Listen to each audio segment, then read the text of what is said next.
Hi, this is Evan, and I'm your host for Wine Couch TV.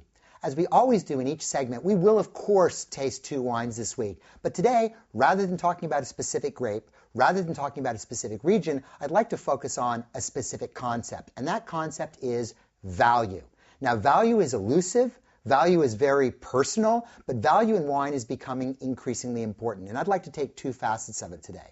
Value for me is obviously what we expect, which is to say low price oftentimes. And today, given the improvements in vineyards and technology in the wineries, it's very easy to make nice wines at reasonably affordable prices that over-deliver vis-a-vis what they are in the bottle. So today, there's no reason why you can't drink wines and spend somewhere between $5 to $15 on a day-to-day basis and have wines that give you a greater pleasure quotient than that simple little price tag will give you. We'll talk about that in a minute when we taste a wine.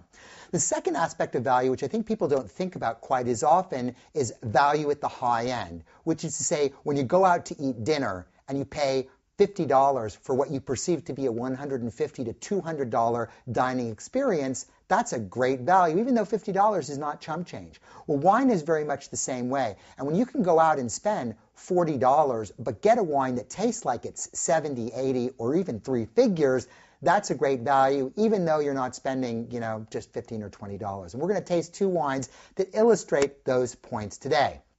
So let's go ahead and taste the first of these two very different value-oriented wines. This wine is the 2006 vintage of Sebastiani's Sonoma Coast Pinot Noir. Now, Pinot Noir and value are not necessarily held in the same statement today. Ever since that movie Sideways came out, Pinot Noir prices have been going through the roof, and when you don't spend a lot of money on Pinot Noir, you're getting less and less varietal character and less true Pinot Noir personality. What I love about this wine from Sebastiani, which also, by the way, illustrates the fact that big wineries can make fabulous wines, is that it tastes like Pinot Noir, it smells like Pinot Noir. Right off the bat, I get pomegranate, I get a little bit of cranberry, I get ripe raspberry. I'm getting a bit of ginger, a little bit of coriander, and just a hint of cinnamon that adds a tremendous complexity to a wine that comes in somewhere between everyday and premium price point, depending on where you're shopping.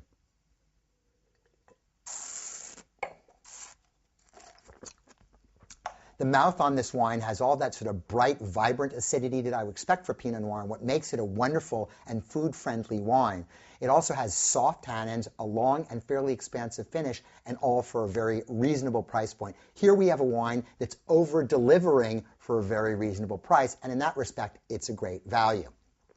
Now, our second wine is the flip side of that, and this is the 2005 Cabernet Sauvignon from Stephen Kent Winery in Livermore Valley. Now, this particular wine is not cheap. It carries approximately somewhere between premium and splurge price point, which still doesn't mean that it's inexpensive. However, if this wine, which I'll taste and talk to you about in a second, were coming in from Napa Valley, I can promise you it would cost somewhere between 1 3/4 and probably double the price.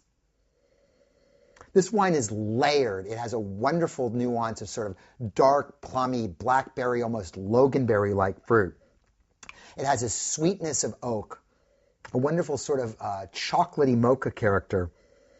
It has a wonderful earthy stoniness to it, an actual terroir, which is something that you don't find that much in California Cabernet. And blind, if I were to just hand this glass over to you right now and ask you where you thought it would be from, chances are you'd probably say a place like Napa Valley or a more well-known Cabernet-producing region. When you think of Livermore, you think of silicon chips and labs and things like that, but not necessarily the great, full-bodied Cabernet wines.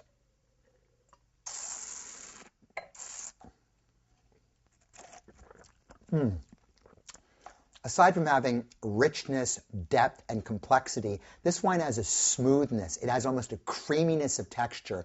It has a wonderful depth and concentration of flavor and all of the hallmarks of what I would consider to be great North Coast Cabernet Sauvignon. Once again, the only thing that's keeping this price point relatively down is the fact that it's from Livermore and not from Rutherford. So again, value at the higher end.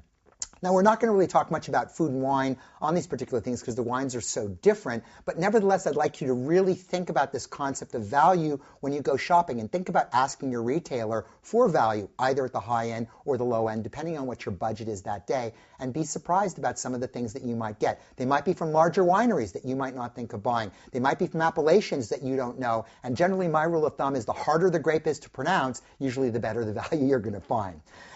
So that takes us to the Wine Couch Word of the Week. And this week's Word of the Week is actually two: Petit Verdo. Petit Verdo is a red wine grape that is a blender grape in great Cabernet Sauvignons, which, having come off of a great one, is a nice thing to be able to do. Now, this particular grape is used primarily for structure and deep color in blends and is rarely seen as a standalone wine. But if you're a fan of great Bordeaux from France, chances are if you're drinking wines that come out of the Médoc and Pauillac, you've probably had a little bit of this spicy, inky, deep-colored Petit Verdot. Anyway, that's all the time we have for this week. Until next week, go out and find that value. Take care.